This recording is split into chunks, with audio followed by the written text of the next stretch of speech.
بسم الله الرحمن الرحيم. اللهم صل على محمد وعلى آل محمد كما صليت على إبراهيم وعلى آل إبراهيم إنك حميد مجيد. د زاد الطالبین کتاب د مختصر احادیث په جوامع الکلم باندې یاد شوي. د هغې دریم درس چې دی نو دا د مختصر پیغاماتو د رسول الله صلی الله علیه و آله وسلم نه دی، او دی وخت کې د احادیثو د تشریح په ځای باندې صرف د احادیثو د الفاظو زده کولو مطلوب دي. نو په دې بنیاد باندې په دې باب کې هغه احادیث راجمع کیږي، راجمع شوي دي چې هغه په جمله اسمیه باندې مشهور دي. یعنی دا هغه احادیث دي چې دا د جملې اسمیه چې کوم الفاظ دي هغه راجمع شوي دي. د دې غرض دا دی چې طالب علم ته دا پته ولګي چې نه یوازې حدیث زده کړي بلکې دا هم ورته د ګرامر په لحاظ پته ولګي چې جمله خبریه او انشائیه څه ته وایي، جمله اسمیه او جمله فعلیه څه ته وایي. نو په دې بنیاد باندې د جمله اسمیه تعریف چې کله ګرامر کې خلک کوي نو جمله اسمیه هغه جمله خبریه ته وایي چې د هغې اولنی جز چې نو هغه اسم وي، یعنی د مبتدا او د خبر نه جوړې جملې ته جمله اسمیه ورته وایي. نو دلته هغه احادیث چې دي نو هغه په ګڼ تعداد کې تقریبا په د څلوېښتو په تعداد کې په دې باب کې ذکر دي، په دې سلسله کې. نو دا صفحه نمبر 4 باندې چې کوم الفاظ دي د دې الفاظو زده کولو دپاره او بیا د دې د مفهوم باندې ځان پوهه کولو دپاره د الفاظ زده کول ضروري دي. فرمایي رسول الله صلی الله علیه وسلم الدین دین النصیحة، دا خالص خیرخواهی ده. دین د خیرخواهی نوم دی. الدینو دین د دین نه مراد دین اسلام، النصیحة خیرخواهی ده. مطلب څوک دینداری وایي نو نصیحت دی، دین نصیحت دی. نصیحت بل حدیث کې الفاظ رسول الله صلی الله علیه وسلم ذکر کړي، د الله سره خیرخواهی، د پیغمبر سره خیرخواهی، د مخلوق خدا سره خیرخواهی، دغه شانې د عمراو د واکدارانو د ذمہ دارانو د هغې دپاره خیرخواهي. دا ټول دین سراسر د خیرخواهۍ نوم دی. الدین و دین النصیحة سراسر خیرخواهي ده. او د جملې اسمیه ترکیب چې کې نو الدینو دا مبتدا او النصیحة خبر دی، او مبتدا او خبر نه چې کومه جمله جوړه شي هغې ته وایي جمله اسمیه. او جمله اسمیه د جملې خبریه قسم دی، نو موږ وایو دا جمله اسمیه خبریه ده. دویم حدیث الفاظ داسې دي. المجالس مجالس جمع د مجلس ده. المجالس مجالس بالامانت، دا په امانت باندې، یعنی د مجلس خبره دا امانت یي. د مجلس خبرې چې دي نو دا په یو محفل کې کومې خبرې وشي نو هغه خبرې بل ته د وړو راوړو په ځای باندې ټول د امانت سره تعلق ساتي. المجالس مجالس بالامانت، دا په امانت باندې. المجالس د مجلس خبرې بالامانت، دا امانت یي.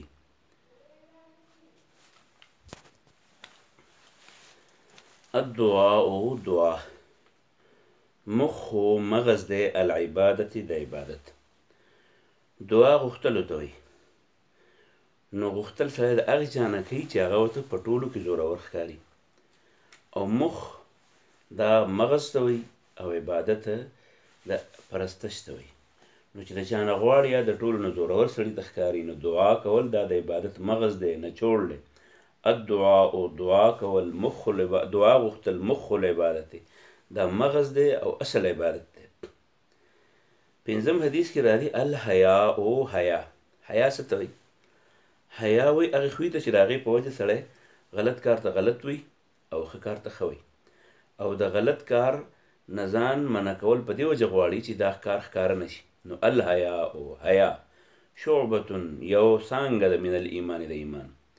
حدیث الفاظ داسې دي چې د ایمان څه د پاسه 80 شعبې دي. او الحیاء شعبة من الایمان، او حیا چې ده نو دا د ایمان یوه حصه ده. گویا چې په سړي کې ایمان یي حیا به پکې، چې ایمان پکې نه یي حیا پکې نشته نه یي. او چې حیا په سړي کې نشته نو بس د دې مطلب دا دی چې په دې کې اړول د ایمان بی هم نشته.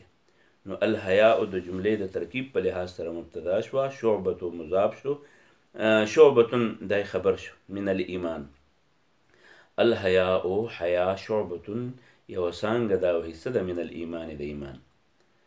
بل حدیث الفاظ داسې دي المرء انسان به وي مع من د هغه چا سره احبه چې د ده سره محبت وي په دنیا په دنیا والآخر په آخرت به هم دغه سړی چې په دنیا کې د چا سره کینی پاسي او د چا سره محبت وي د نیکانو خلکو سره محبت وي په دنیا کې نو په آخرت کې به هم د نیکانو خلکو سره حساب وي د بدانو خلکو سره په دنیا کې محبت وي نو د قیامت په ورځ به د هغې بدانو سره حساب وي په دې وجه په دنیا کې محفل او ناسته پاسته هغه په هغه چا سره پکار ده کوم سړی چې د الله تعالی په نسبت باندې درونی نو د درنو خلکو سره به حساب شي او چې د الله په نسبت باندې د نیکو اعمالو د سپکې تلې والی نو بیا به دی د هغې په ګاونډ کېږي نو المرء سړی به د قیامت په ورځ وي مع من د هغې چا سره احبه چې د ده سره محبت په دنیا کې بل حدیث الفاظ داسې دي چې الخمر جماع الاسم الخمر شراب جماع دا جماع دی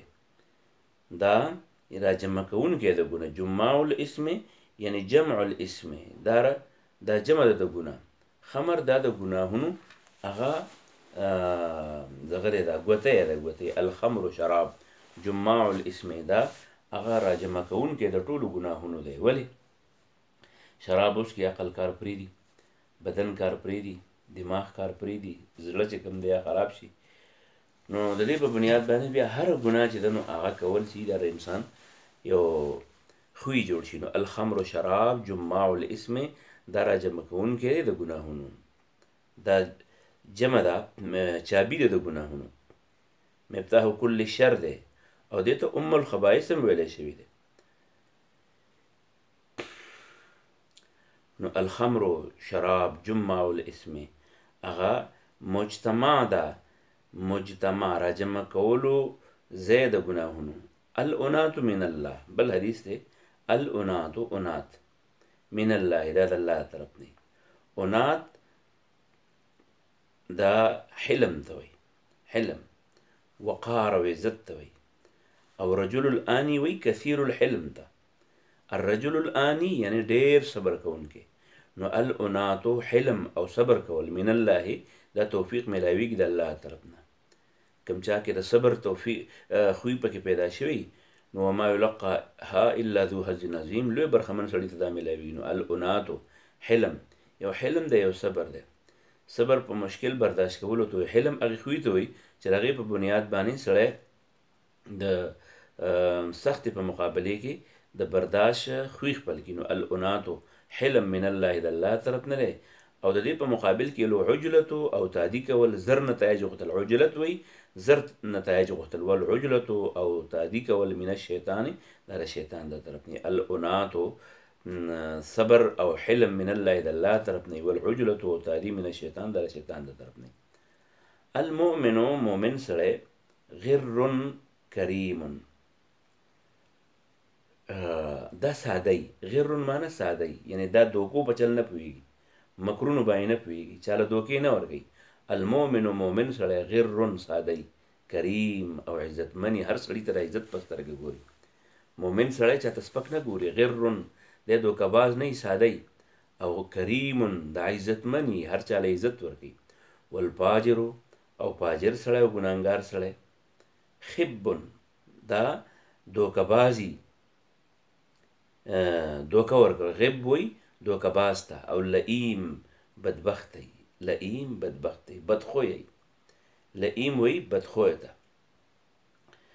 نو المؤمن مؤمن سړی غر دا سادهی کریم عزتمند او الفاجر او فاجر سړی دا غر دا دوکهبازي او لئیم دا سی دا بدبخت سړی دا د کریم متبادله کریم عزتمند ته وایي نو لئیم بې عزته ته وایي نو دا شری لؤم د ملامته شوی نو لئیم دا ملامته شوی دی یعنی دغه دی دا بې عزته دی الظلم ظلم کول ظلمات دا د بلا تیرو سبب ګرځېږي یوم القیامت د قیامت په ورځ په دنیا کې چې څوک ظلم کوي نو د قیامت په ورځ باندې به د ډېرو ظلمونو د ډېرو تیارو سبب به وګرځېږي د الله د رحمتونو نه به په تیارو کې پروت وي الظلم ظلم کول په دنیا کې ظلمات دا د ډېرو تیارو سبب ګرځېږي یوم القیامت د قیامت په ورځ لهذا ظلم نه ځان ساتي دغسې بل حدیث الفاظ دي البادئ بالسلام تکبر الله تعالی بالکل نه خوښوي.